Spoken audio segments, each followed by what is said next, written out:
Hey everybody, this is Nick from Android Headlines. Today we're going to be reviewing the Samsung Galaxy Tab S2 8-inch.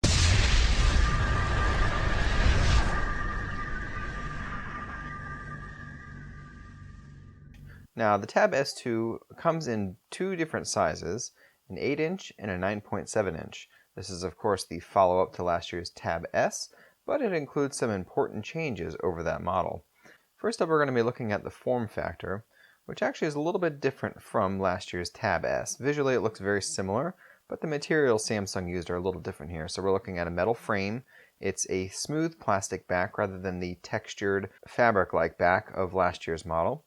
It's an incredible 5.6 millimeters thin, which makes this the thinnest tablet out there. It's also only 265 grams, which means it's very light and only a little bit heavier than your average smartphone. Samsung has included all the buttons on the right side, which is a little bit different from most Samsung devices out there. So you have both your power button and your volume rocker. This is great because you can actually rest it on the left side without pressing any buttons. So I'm sure if you put your phone down on the left side, more than likely you pressed the volume rocker on accident, and that gets rather annoying when trying to watch movies, which after all is probably the primary function of a tablet for most people. On the right side you're also going to find the SIM card / micro SD card tray, depending on which version of the Tab S2 you're going to get. That physical home button from most Samsung devices is back, and it looks just like the rest of Samsung's 2015 lineup. On either side of this home button, you're going to find back and overview buttons. The home button features the same fingerprint scanner as the rest of the 2015 Samsung lineup. That's a great thing because you'll know that this is a Touch ID type of fingerprint sensor rather than the swiping type that you found in last year's Samsung devices. This is a very, very fast and accurate fingerprint scanner. After a few presses, it registers your finger. You can register multiple fingerprints, and it can even get the tip of your finger too, showing just how accurate this device is. The fingerprint scanner can be used for unlocking the device and paying through some of Samsung's services, but of course there's no mobile payments here since there's no NFC, which honestly is probably not a bad thing since this is a tablet and that would be really weird trying to pay with a huge tablet. On the bottom is a micro USB port and a 3.5mm headset jack, as well as stereo speakers on either side of these jacks. This is a great location because you can plug in your audio and your power at the same time and not have to worry about plugs sticking out of different sides of the device. The speakers themselves are absolutely phenomenal. They're loud and clear, and they're really, really great for watching videos and listening to music in general. Obviously, front-facing speakers would be better here, but this is probably about as good as speakers coming out of the bottom of the device get. The main attraction here is, of course, that vibrant and beautiful Super AMOLED display. We're looking at a resolution of 1536 by 2048. It's ultra saturated with deep blacks. It's really just perfect for media consumption. Brightness is off the charts, and there's even a reading mode for making it easier on the eyes when needed. Even with the high-resolution display, the performance is phenomenal and really kept up with everything I needed it to do. It's definitely much better than last year's Tab S. However, keep in mind that this is the Exynos 5433 from the Note 4 and not an SoC from this year. While that means that performance is great now, it's entirely possible that in a year or two, you may be seeing some hitching and stuttering depending on what you're trying to do. The device does have 3 gigs of RAM, and multitasking was great in my experience. Multi-window is here and better than ever, and it's super easy to get to thanks to the quick links on the overview window, and it definitely works very, very well. Not all apps are supported, of course, given Samsung's stance on multi-window and how it works, but all the supported apps can even be floated, so you can use them just like you would on a desktop OS.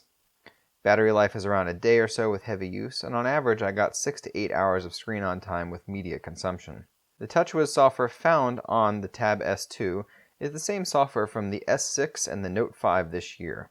That means it's Samsung's redesigned TouchWiz running on Android 5.1.1 Lollipop, and you're going to find that all that hitching and stuttering and lag from old versions of TouchWiz is basically gone.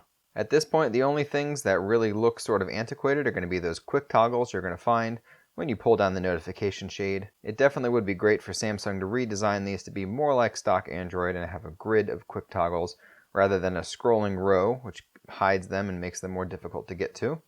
However, they've even added things like quick information on these quick toggles to show you which Wi-Fi you're connected to, Bluetooth devices, and that sort of thing. The rest of the UI looks really great though, and features an excellent new design language from Samsung with well-marked buttons and easy-to-find options. The color scheme is also rather pleasant, and even though It's a little bit saturated, I'm sure, for some people's liking. It's definitely colorful and vibrant and looks like a modern OS. Software pack-ins include a number of Microsoft apps like the entire mobile Office suite, and these are all available through Galaxy Apps.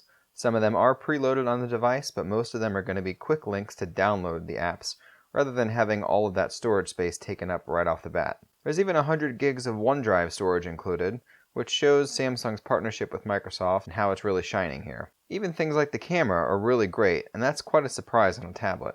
The pictures are excellent and the quality of the video is really very good. This is an 8 megapixel rear-facing camera, a 2.1 megapixel front-facing camera, and the video portion of the camera is going to give you Quad HD video, but if you want stabilization, you're going to be stuck on 1080p. The camera software is very easy to use and features additional modes that can be downloaded, so it doesn't take up a ton of space, and all those crazy features that you have found on some of Samsung's old camera software is not necessarily going to be here, but you can add them if you like them. The shutter speed is instantaneous and the results of the pictures are just as impressive as the speed of the shutter. Check out the full review for more detail on things like multi-window and other software pack-ins, as well as some camera samples and video samples.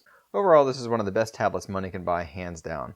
You can get the 32 gig 8-inch version for $400, whereas if you want the bigger screen, that 32 gig 9.7-inch version will go for $500. And remember that you can also increase the storage with a micro SD card, so that 32 gigs is not going to be the final amount of storage you're going to get.